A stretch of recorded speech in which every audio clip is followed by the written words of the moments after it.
Dear students, आज के इस लेक्चर में हमें पढ़ना है एक्टिविटी 10.2 से। तो देखो आगे बढ़ते हैं। Use the activity 10.2। देखो, use the data given in activity 10.1।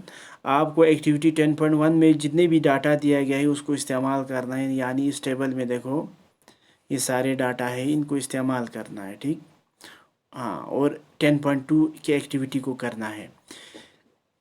To draw a graph, इस डाटा का इस्तेमाल करो और ग्राफ बनाओ।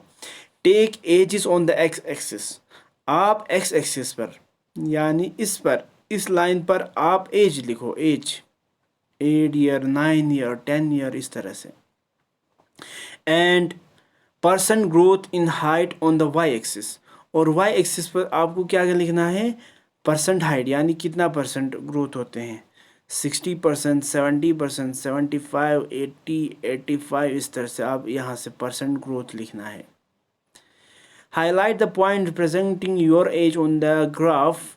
उसके बाद आपका उम्र कौन सा है उसको आपको ध्यान में उसको हाईलाइट करना है। मसलन आपको उम्र अगर 12 होगा तो ये इस तरह से हाईलाइट करो, इसको थोड़ा हाईलाइट करके रहो। ठीक है, जहाँ पे आपको उम्र पहुँचा हुआ है। अब find out the percentage of height you have already reached. उसके बाद पता करना है कि आपका उम्र अगर 12 साल है तो उसमें आपका कितना ग्रोथ हो चुका है। मसलन आपका उम्र 12 साल है। ठीक है, तो आप क्या करेंगे? 12 साल, ये यहाँ से इस तरह से देखो और यहाँ से इस तरह से आपका है तकरीबन कितना है? 85% आपका ग्रोथ हो चुका है।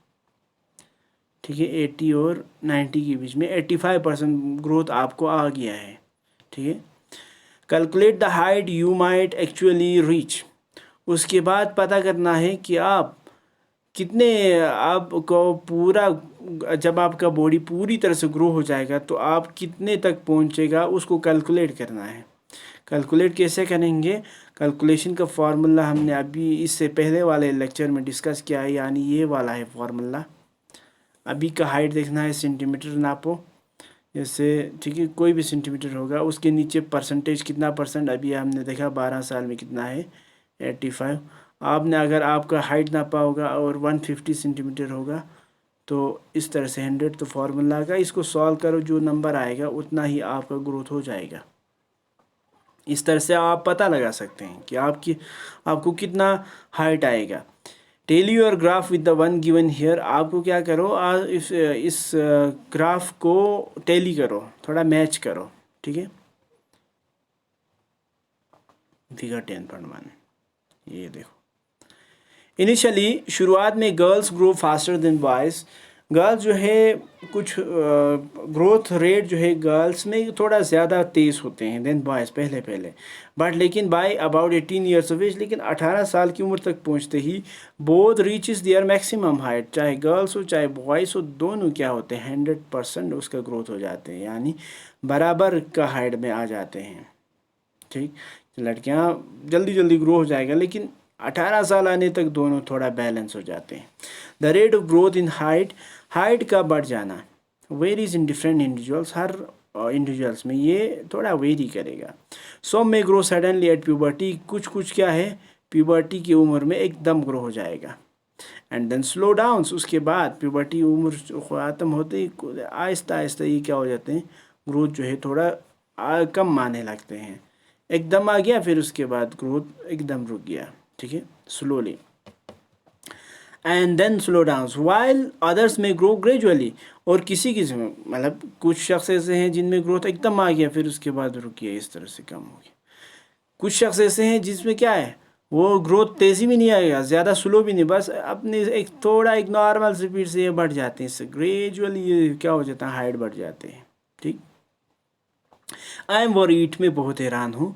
दो आई हैव बिकम टॉलर, मैं काफ़ी बड़ा हो चुका हूँ लेकिन फिर भी मैं वरी हूँ। My face looks much smaller compare to my body.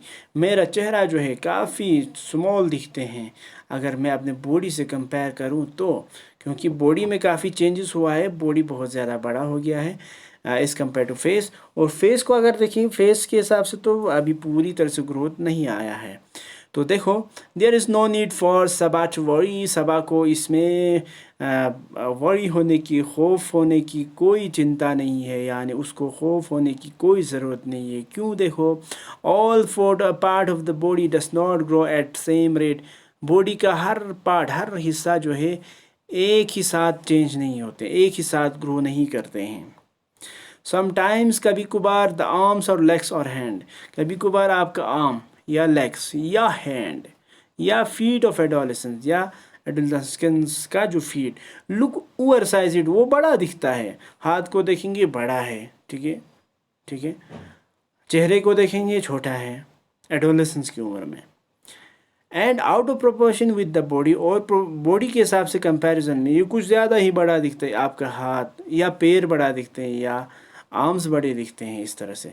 लेकिन क्या होते हैं, soon the outer part catches up. लेकिन जब आप थोड़ा बड़ा हो जाएंगे उस टाइम क्या होता है, आपका जो स्मॉलर पार्ट्स, अगर हाथ बड़ा है, चेहरा छोटा है, वो चेहरा भी थोड़ा क्या हो जाते हैं, बड़ा हो जाएगा। And results in A proportionate body. और जब आपका उम्र 18 साल तक पूरी तरह से एडोलेसेंस ख़त्म हो जाएंगे, तब तक आपका बॉडी जो है थोड़ा बैलेंस आ जाएगा, हाथ और चेहरा जो है दोनों बराबर दिखने लगेंगे, ठीक है। देखो, you must have noticed that height of an individual is more और less similar to that of some family members. आपने नोटिस किया होगा कि एक इंडिविजुअल का हाइट जो है वो क्या हो जाते हैं, इस मोर और लेस सिमिलर, ये सिमिलर ज़्यादा से ज़्यादा सिमिलर हो सकते हैं या थोड़ा सा सिमिलर आ जाएगा, सिमिलरिटी लेकिन आएगा to that of the some family members, यानी अपनी फैमिली मेम्बर्स से वो थोड़ा मैच करते हैं, सिमिलर आ जाएगा। दिस इज़ बिकॉज, ये फैमिली मेम्बर से सिमिलरिटी इसलिए है क्योंकि height depends on the genes. Height जो है किस पर डिपेंड है, जीन्स पर।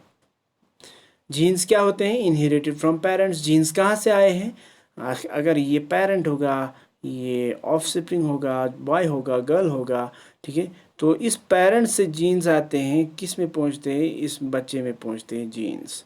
जीन्स की वजह से क्या हो जाते हैं, हाइट थोड़ा सिमिलरिटी आ जाते हैं। It is however very important to eat the right kind of food. लेकिन हाइट बढ़ने के लिए जीन्स से काफ़ी नहीं है, लेकिन आपको क्या करना चाहिए, एक सही खाना खाना चाहिए। Right kind of food means अच्छे खाना खाना चाहिए। During these growing years means, इस ग्रोइंग ईयर्स में यानी एडोलेसेंस पीरियड में आपको अच्छे खाना खाना चाहिए। दिस हेल्प द बोन्स, अगर आप अच्छे खाना खाएंगे, प्रोटीन खाएंगे, बैलेंस्ड डाइट खाएंगे, तो दिस हेल्प द बोन, उससे क्या होगा, आपका जो हड्डी है, मसल्स है, यानी आपका जो मसल है, and other part of the body, और जिस्म के बाकी जो अज़ाज़ होते हैं, यानी आपके जिस्म के बाकी हिस्से हैं, get adequate nourishment for growth, उनमें भी काफ़ी नरिशमेंट आ जाते हैं। और नरिशमेंट जब उसको पहुंच जाते हैं तो उसमें भी ग्रोथ आना शुरू करते हैं। यू विल फाइंड, आपको मालूम होगा, आपको पता चल जाएगा, न्यूट्रिशनल नीड्स ऑफ एडोलेसेंस, एक एडोलेसेंस की उम्र के बच्चे को क्या क्या न्यूट्रिशन चाहिए, ठीक, उसके बारे में आपको पता चल जाएगा। Discuss it later in the lessons, जब आप इस लेसन के बाद अगर डिस्कस करेंगे तो आपको क्या पता चलेगा कि एक बच्चा जो एडोलेसेंस पीरियड गुज़र रहे हैं तो उसको किस तरह का खाना खाना चाहिए, उसके बारे में पता चल जाएगा, ठीक। तो बहुत इम्पॉर्टेंट है। एडोलेसेंस पीरियड को अगर देखेंगे तो ये ग्रोइंग एज है, यानी आपके बॉडी का डेवलपिंग एज है, ग्रोथ होने वाला है, ग्रोइंग अप वाला एज है। तो इसमें क्या होना चाहिए, आपका डाइटिंग बहुत अच्छा होना चाहिए, ठीक। आपका एडुकेट बैलेंस ऑफ डाइट होना चाहिए, ठीक। अगर ये सारा पूरा हो गया, ग्रोइंग अप के लिए जितने भी न्यूट्रिशंस पूरा हो गया, तो आपका ग्रोथ जो है, आपका बॉडी जो है वेल डेवलप्ड हो जाएगा, डेवलपमेंट उसमें बहुत अच्छे से आ जाएंगे, ठीक है। तो thank you so much for listening, thank you so much. बाकी जो चेंज इन बॉडी शेप है उसको हम नेक्स्ट लेक्चर में पढ़ेंगे। Thank you.